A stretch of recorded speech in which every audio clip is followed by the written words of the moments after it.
Hey Planty People, what's up? It's Devil Wing. In this video, I'm actually not going to be doing plant chores. I wanted to talk about plants that I'm finding to be more common in the plant community and ones that I want or ones that have been common for a while that I've still never gotten around to getting. So yeah, let's get going.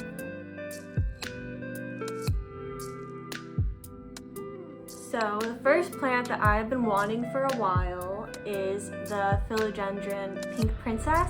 This one has been really popular for the past like 2 years-ish, I would say. They have really pretty pink splatters all over it. The leaves get pretty large. They're not as expensive as they used to be, so I think I will get one soon. I'm just kind of waiting for them to show up at my local nursery because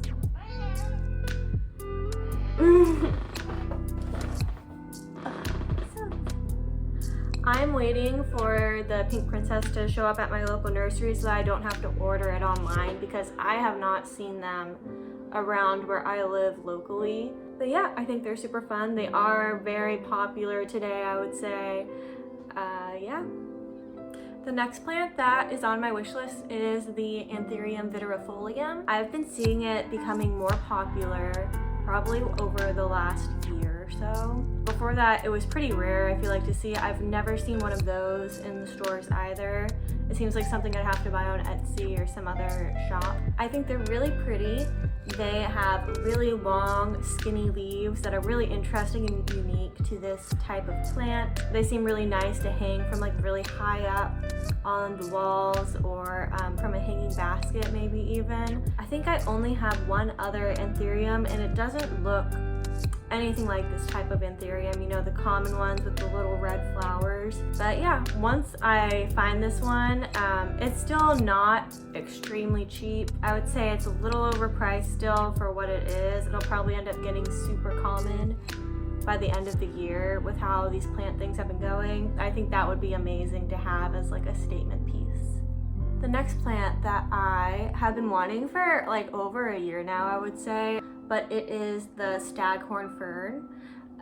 It's not a fern, it's like a type of air plant, I think. That's just the nickname. They're usually mounted on the wall on some type of a cork board, and then they just have moss around them that you soak in water whenever it needs watering.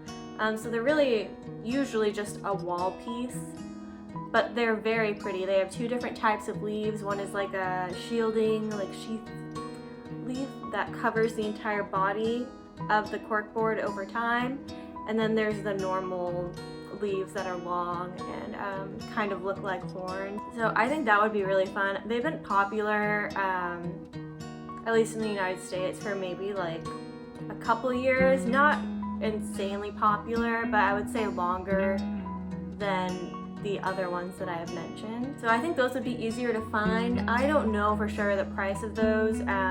I have not seen Staghorn Ferns either at my local nurseries.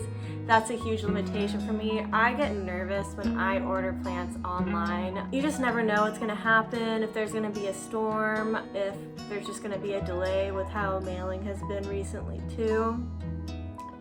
So I'd rather just know what I'm getting and take it home with me and be in charge of its life after the purchase and not have to worry about it getting damaged in a truck.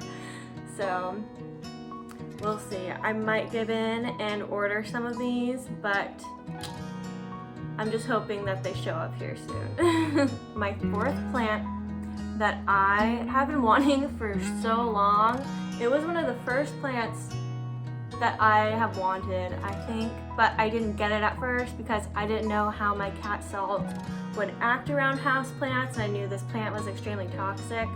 But now, as you can see, I just kind of buy whatever plants I want, and she doesn't mess with them. She only messes with my plants if I leave them like on the coffee table for some reason, or the dining room table. But if I leave it even in the kitchen or in the bathroom, she doesn't really do anything. Most of my plants aren't just sitting on the floor, so I try and keep them away from her. But even if they are, she really doesn't do much with them, which is really good. But anyways, knowing that, now I really wish I could get a bird of paradise.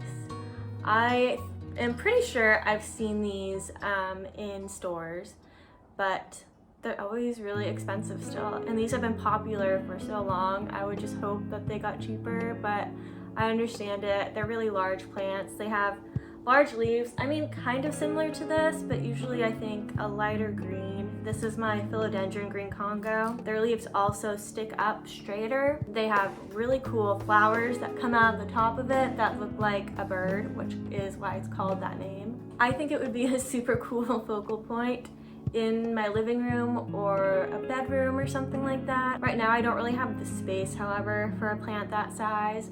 So I probably wouldn't purchase that until I moved somewhere bigger or warmer where I could maybe go outside sometimes. But in a place like Maine, that thing is not going outside. So I think that would be super fun. I know that one is not exciting to a lot of people, but to me, I think it would be so exciting to get one. And the final plant that I want to add to my collection is a Philodendron Micans. I have a decent amount of philodendron, but I don't have a micans. I don't have one of, you know, the like fuzzy, velvety philodendrons that are really pretty and really just warming to an environment. They have really pretty dark green foliage and almost has like a reddish tint to it too. They're really fun to have trailing, to climb.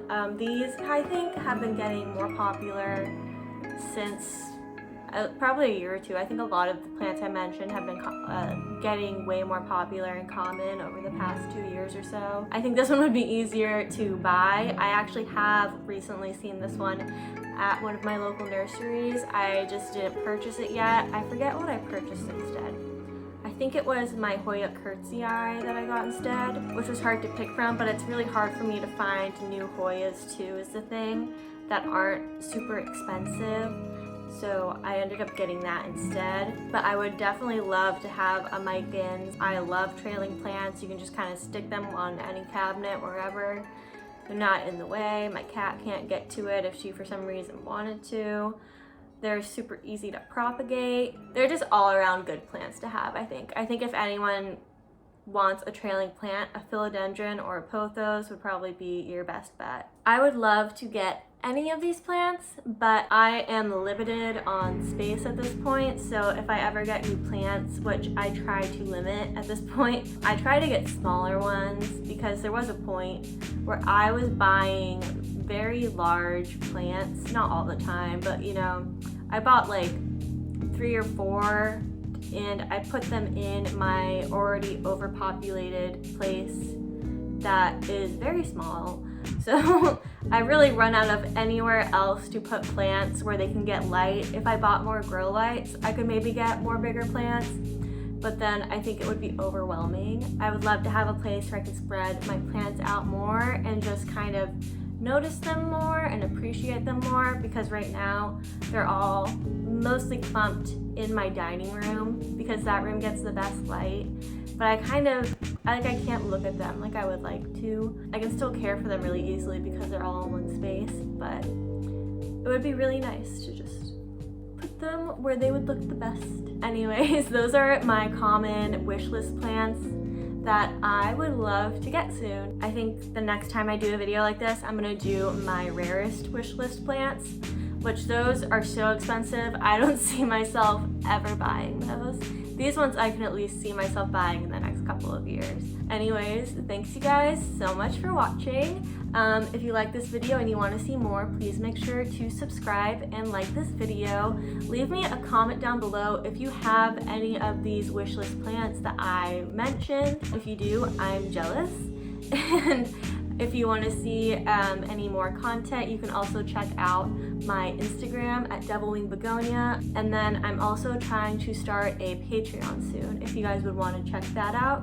If not, it's fine. You do have to pay to see it, but I'm going to try and live stream on there, tell you guys some tips that I have, different ways that I do plant chores and take care of my plants and other people I've seen on YouTube, and I would just hang out and love talking to you guys there too. Again, thanks for watching. I hope you guys have a wonderful day, and I will see you in the next one. Bye.